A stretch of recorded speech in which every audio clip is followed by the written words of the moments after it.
Today we're going to take a quick look at this PTZ camera. The company did send it over and compensate me to make this video. So if you're looking to do webinars or a conference and you just need something that has a lot of flexibility, then this is definitely going to be an option for you. Let's take a look at what comes in the box, and then I will set this up and we'll do a little demo of it. So first of all, you do get the camera. You get this nice remote that's going to control the whole thing. I'll show you that in a second. You also get the cabling that you need. So you get a little Ethernet cable. You get a 3.0 USB-A to their adapter here on the back. That's going to plug right into your computer if you want to. You also get the power supply, the mounting supplies, and then even a little wall adapter here for the Ethernet. And then the manual that explains it all to you. So first of all, I'll just show you the remote, and I'll actually control it today with this as well.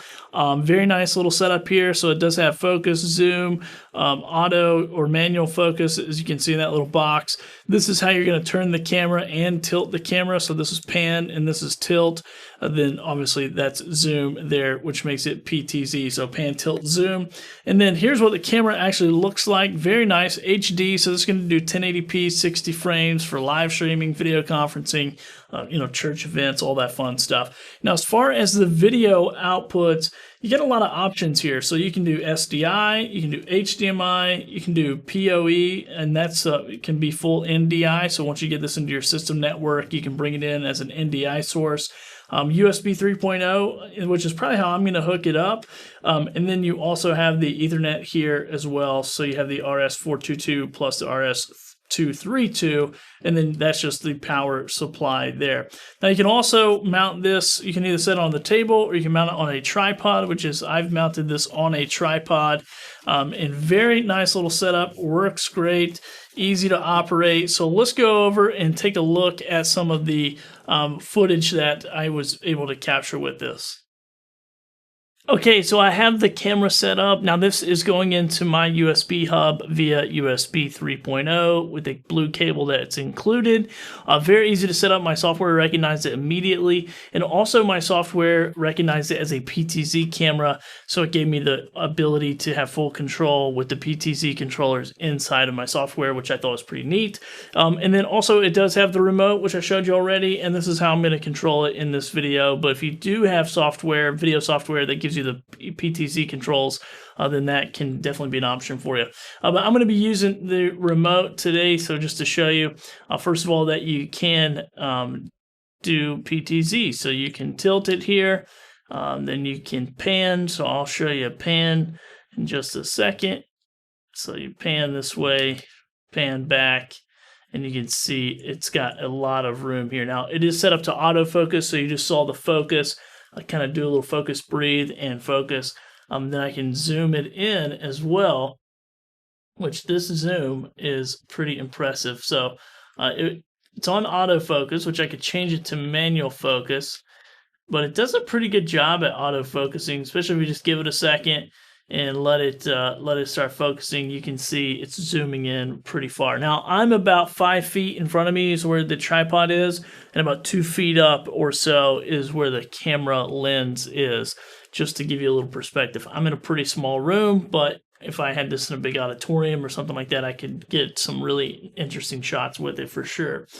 So that is kind of the zoom, and then once again you can pan, tilt, all that stuff with the control as well. Now, I will say you can jump into the menu, and this is where you can change everything. The language, the setup, so you can jump in. I'll jump into a few of these menus. There's a lot of stuff going on here, so you can go through and change those settings where you want them. You can get into your camera exposure, which is what I've done. Now, I've set this to manual 1/60, f2.0. And you can see I can go from 9.6 all the way to 1.6, I think. Yeah, so 9.6 to 1.6. And if I had this as my main camera, I would turn all the lights off in my studio and turn them one by one on, and then adjust the settings of the camera. So I'm just quickly throwing this together, but I can change the gain and get this looking a little bit better. And once again, it's like any other camera. It's just going to take a little time to learn it. Now it does have an AI exposure. I prefer everything manual, but you can see here you can do white balance mode, indoor, outdoor. You can do auto modes.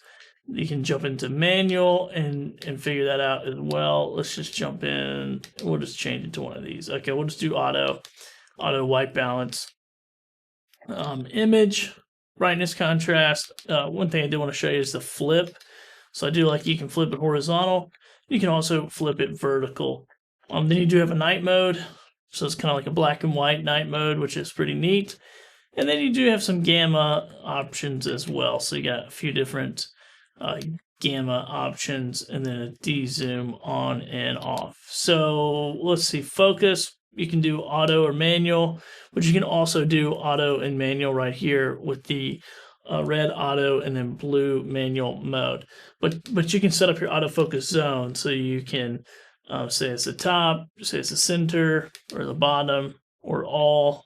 You can do that. You can do autofocus sensitivities like in the middle, high, or low. So middle, high, and low for autofocus sensitivity, and then near limit, far limit, or AI focus. So you do have a lot of control. You get noise reduction, you get color style.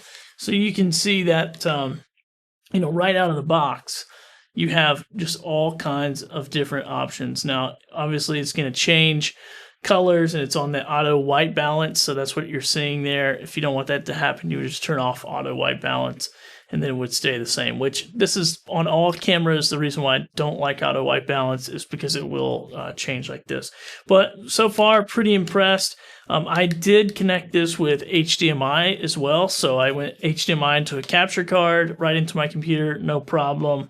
And then you can also connect it through like a PoE switch and put it as an NDI camera, which is awesome.